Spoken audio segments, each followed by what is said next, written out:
आज इस वीडियो में हम बात करेंगे मस्कुलर डिस्ट्रॉफी के कुछ पेक्यूलियर सिम्टम्स के बारे में, कुछ स्पेसिफिक सिम्टम्स के बारे में, जो आपको ये सिम्टम्स बताएंगे कि किसी भी इंसान को, चाहे वो बच्चा है या बड़ा है, किसी भी एज में अगर उसको इस तरह की प्रॉब्लम महसूस होती है तो इससे बिना टेस्ट कराए भी आप एक तरह का आपको आइडिया हो जाएगा कि इसको मस्कुलर डिस्ट्रॉफी है। क्योंकि कुछ इस तरह की सिम्टम्स होते हैं, कुछ इस तरह के लक्षण दिखाई देते हैं जिससे पता चलता है कि मसल से रिलेटेड प्रॉब्लम है। और ख़ास तौर से जो बच्चे होते हैं जिनको डीएमडी होती है, ड्यूशन मस्कुलर डिस्ट्रॉफी होती है, उनमें इस तरह के जो सिम्टम्स होते हैं बहुत आसानी से पहचाने जा सकते हैं कि बच्चे को जो मसल्स की प्रॉब्लम है और ये मस्कुलर डिस्ट्रॉफी हो सकती है।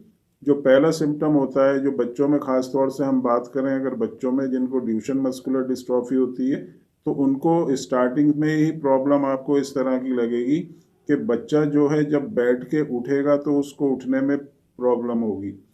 जैसे एक बच्चा, नॉर्मल बच्चा जो है, जब ज़मीन से ऊपर उठता है तो वो आसानी से उठ जाता है, लेकिन जिनको मस्कुलर डिस्ट्रॉफी होती है, डीएमडी होती है, तो वो बच्चा अपने आप जो है ऊपर नहीं उठ पाएगा और वो जो है सहारा लेगा, सपोर्ट लेगा। अब वो सपोर्ट किसकी लेगा? अगर उसके साथ पास में कोई बेड है या कोई सोफ़ा है तो वो सोफ़े पे हाथ रखेगा, बेड के ऊपर हाथ रखेगा।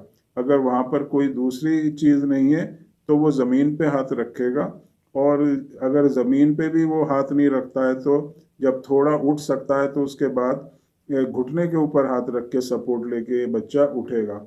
मतलब किसी चीज़ की सपोर्ट लेके अगर बच्चा उठ रहा है तो इससे आप एक तरह से सावधान हो जाएं, अलर्ट हो जाएं कि बच्चे की मसल्स जो हैं वीक हो रही हैं और बच्चा अपना जो एक मूवमेंट करना, जो बच्चा करना चाहिए, वो मूवमेंट नहीं कर पा रहा है और उसको उठने में परेशानी हो रही है।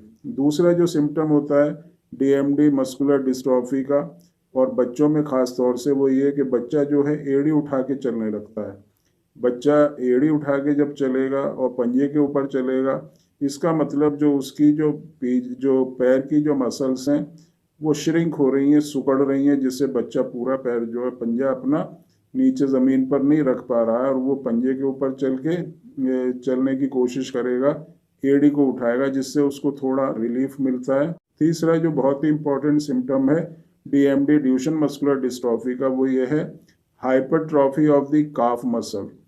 जो काफ मसल्स होती हैं, जो नीचे टांग के जो पीछे का हिस्सा होता है, वो डीएमडी के जो बच्चे होते हैं, ड्यूशन मस्कुलर डिस्ट्रॉफी के जो बच्चे होते हैं, वो मोटा हो जाता है। वहाँ पर मसल्स जो होती हैं वो इकट्ठी हो जाती हैं और वहाँ बहुत ज़्यादा हार्ड हो जाता है।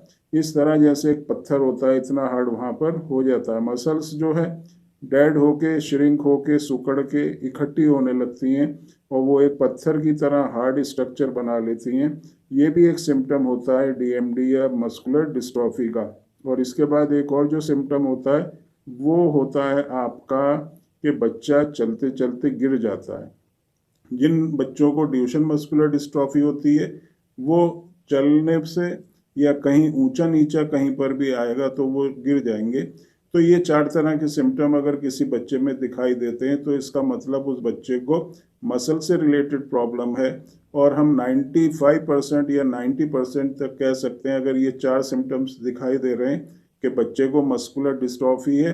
और इसको कंफर्म करने के लिए सीपीके जो टेस्ट होता है वो करवाया जाता है। अगर सीपीके भी बड़ा हुआ बच्चे का है तो उससे बहुत हद तक कंफर्म हो जाएगा कि बच्चे को डीएमडी या मस्कुलर डिस्ट्रॉफी है। तो इस तरह इन चीज़ों से हम पहचान सकते हैं कि बच्चे को मस्कुलर डिस्ट्रॉफी है, डीएमडी है, और उसके ट्रीटमेंट के बारे में हम सोच सकते हैं। जैसे बताया गया है पहले भी कई वीडियोस में कि जो बेस्ट ऑप्शन होता है मस्कुलर डिस्ट्रॉफी के ट्रीटमेंट के बारे में, वो होम्योपैथिक मेडिसिन होती हैं। होम्योपैथिक मेडिसिन यूज़ करने से बहुत हद तक जो है इस मस्कुलर डिस्ट्रॉफी को हम कंट्रोल कर सकते हैं, मसल्स में स्ट्रेंथ ला सकते हैं, मसल्स को रिवाइव कर सकते हैं।